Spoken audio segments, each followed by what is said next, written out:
Everywhere I turned, there he was. Couldn't get away from him. There he was. He didn't get too far. Amen. Amen. But notice one thing, God doesn't grant his request for death, but what's he do? He lets Elijah sleep. He lets him sleep. He lets him get some rest. Verse 5. Yeah. Well, I want us to notice that the world deals with depression by self-medicating, self-prescribing, self-diagnosing. I'm depressed. They have all those symptoms of fear and suicidal thoughts and tiredness and rejection. But let's see how God deals with it. We can look at the story of Elijah real quick and see how God dealt with it. He gave us a great case study, like I said in chapter 19 of 1 Kings. But let's look at what the Bible can teach us about how to deal with depression. All right? Let's look at it right here. Verse number 8. What's the first thing God does? We let him sleep. He lets him rest up. After he rests up, he fed him. All these things. God's with him. He lets him know he's not left him. And we all know in here tonight from John 14 and other verses that God's never leaving you. God's not going to forsake you. Amen. Amen. But let's look at verse 8. What's he do? Now when we get depressed, what do? We go by ourselves. But what's God do? The first thing he tells him. Verse 8, he sent him to Mount Horeb. He sent him to the mountain of God. He was up underneath the juniper tree in the wilderness. And God said, all right, I got the food in your belly. I got you hydrated. Now it's time for you to go to church. So it don't say church. He sent him to where the presence of God was going to be. Mountain of God, where he could talk to him. Well, obviously it wasn't working underneath the juniper tree. So he said, all right, I'm going to send you to a familiar place. I'm going to get you back where you need to be. So he sent him where? To the mountain of God, where he could talk to him. The first thing we do when we get depressed and we get the molly grubs, we get the pity party, then depression really sets in. We back up from God and we stop coming to church. We do everything that Elijah did. We separate ourselves. But what's the first thing? He says, all right, I done diagnosed you, but now it's time to fix it. He don't say, here's a pill, call me tomorrow. He says, get up. I fed you, you ready? Now, go to church. That's what's wrong with most people. They quit going to church. They get a little bit depressed, and they quit going to church, and then they get a lot depressed. And then they don't want you talking to them. They don't want you around them. They don't want to hear about nothing. They want to separate themselves from everything and everyone that reminds them about God. He went out into the wilderness. He didn't even want to see the servants no more. He said, y'all stay right here. It's a bad word, but they almost idolized Elijah. They worshiped the man. That's our man. That's our leader. They followed him. You imagine, man, they're just walking along. We're going wherever you're going, Elijah. Wherever you want to go. Wherever you want to go. We're going to go with you. We're going to go with you. We're learning. We're going to go with you. And as soon as depression hits, he says, no, y'all stay right here. And then he went another day's journey.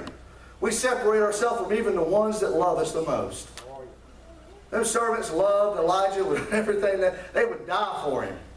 They would die for him. You can't find friends like that much, amen? Most of us have family that don't talk to us much. They don't give us a call. They come by every now and then or if ever. But he had some servants there that were on the same path that he was on. They had the same mission mind that he had. They had the same process. I'm not saying reject your family, and I ain't saying that. Amen. But God had given him some servants. And let me tell you something tonight. God has given us a church and given us each other and given us a place to worship. And He's given us Mount Horeb right here. He's given us this mountain to worship on and to praise His holy name. And the first thing we do when things get tough and we get depressed is we want to separate from it. Why? We do. That's our lifeline, though. This is our lifeline. You say, well, I ain't got no depression in my life. Stop coming to church for a week and let's see how well it is.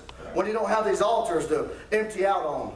and you don't have the good singing and singers that we have in the church to sing, amen, and hear the songs of Zion to remind you that there is an uncloudy day somewhere beyond the sky. There is a place awaiting for us. Stop coming to church for a little bit. It'll creep in. Amen. What do? We stay in that mountain and we nestle in. And when a storm comes, we dive in the cleft of the rock as Jesus Christ, and we get as close to Him as we can. Amen. He's sitting in the church. He's sitting in the church. That's why it's important for us not to go out and judge and to talk nasty and think self-righteous about those that ain't here. Get them in. Pray for them. I preached that just last week. Y'all probably forgot it, and I forget half the messages I preached, but we must go on. And the way to get through things and to help people is to pray for them. So we pray for them. Why? Because I believe it. I don't know if you do. I hope you do by the end of this sermon. Amen. But I believe that if we can get people in the house of God, amen, one service can change a lifeline. One service can change their direction. One service. It ain't my preaching. Amen. It ain't the singing. It's the presence of God. He got as far away as he could get from it. But God came to him. So we see he's sitting in the church. That's why we fail not to assemble ourselves together. Much more when you see this day approaching. Why? Because in these last days, Brother Caleb, we get more depressed. There's more to be sad about. There's more to be upset about. There's more, because why? We're always looking. I mean, you can come here tonight and say, man, why ain't this side full? Where's everybody? Where's everybody? That's a Wednesday night. But pray for them. Pray. Why? Because depression and anxiety and sin has got a hold of them. That's why we need this place. That's why we got to have it. Amen. Not only that, look at verse 9.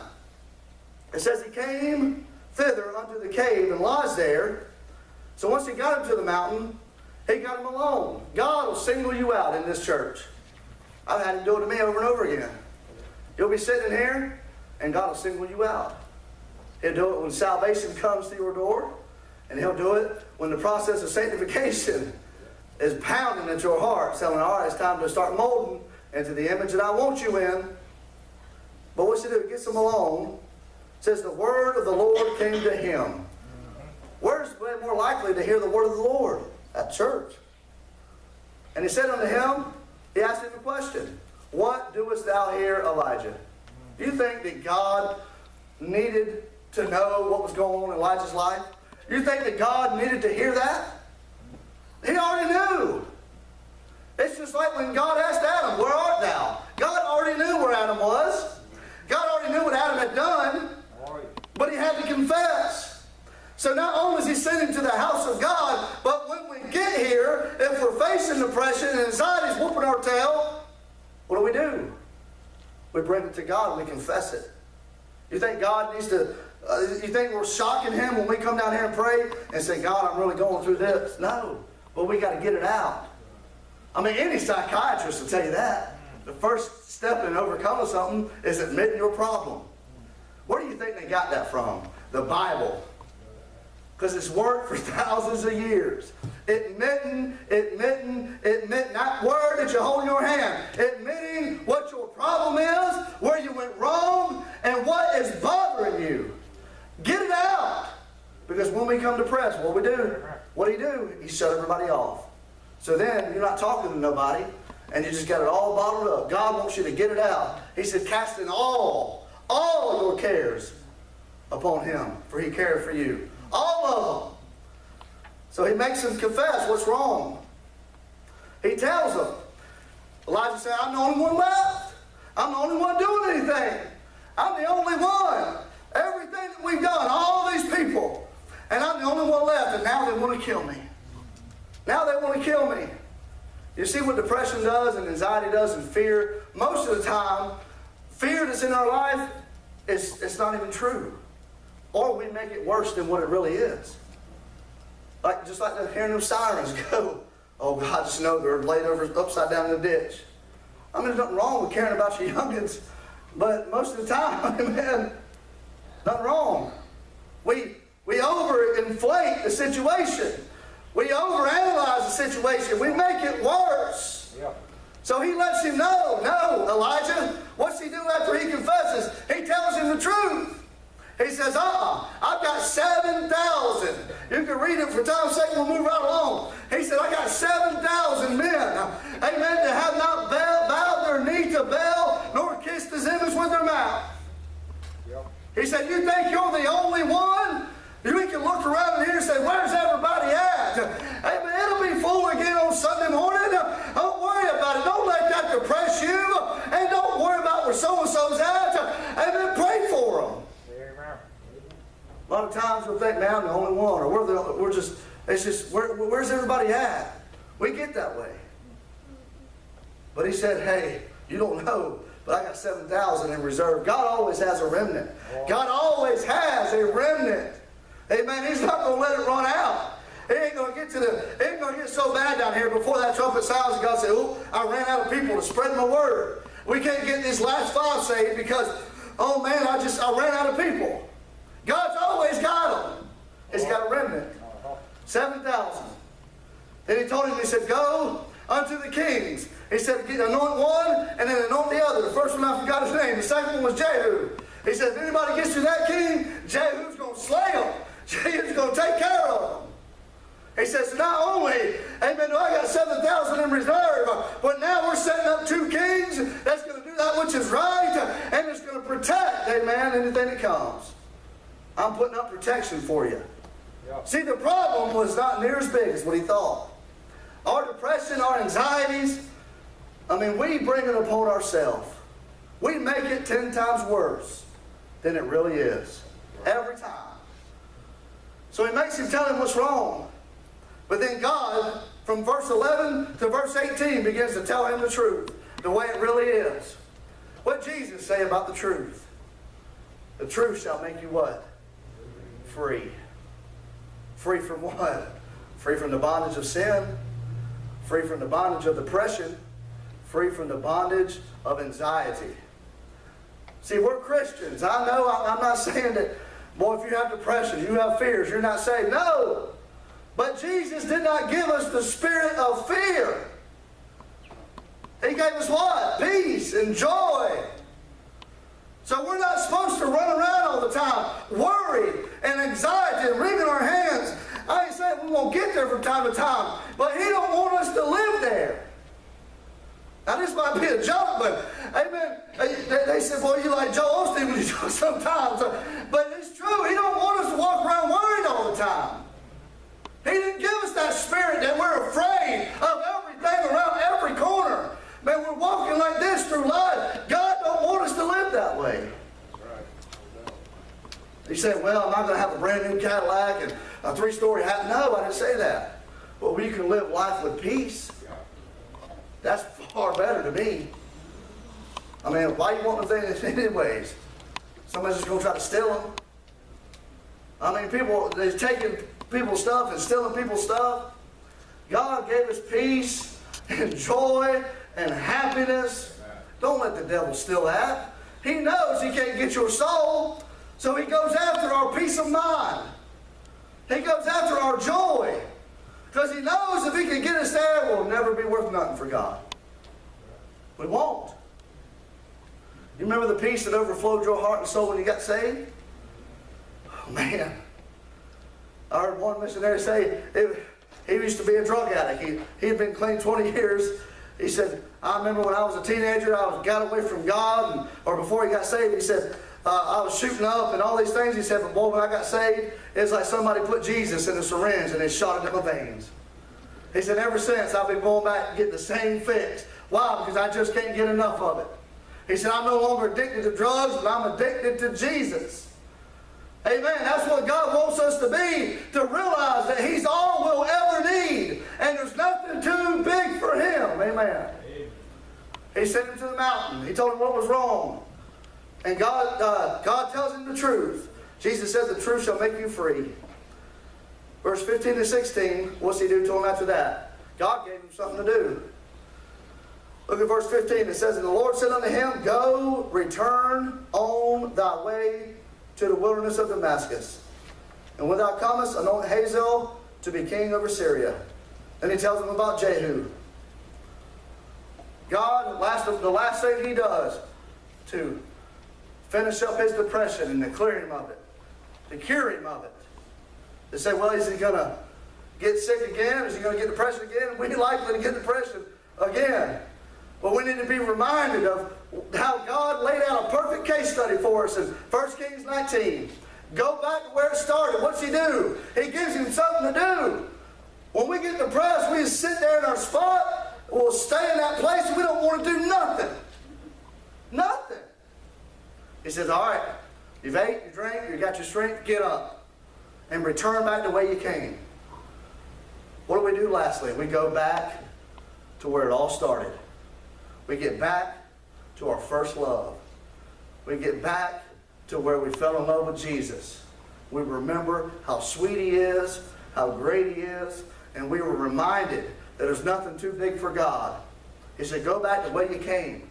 So you're reminded how I led you all the way across that wilderness, and nothing bothered you, and nothing got you. They were after you. Jezebel made a decree, said that she's going to get you before the sun went down tomorrow.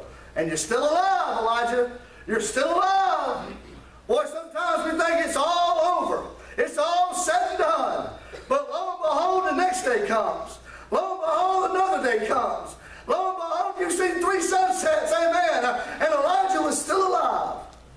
And she prayed to her gods that they'd do unto her, but she's wanting to do unto him.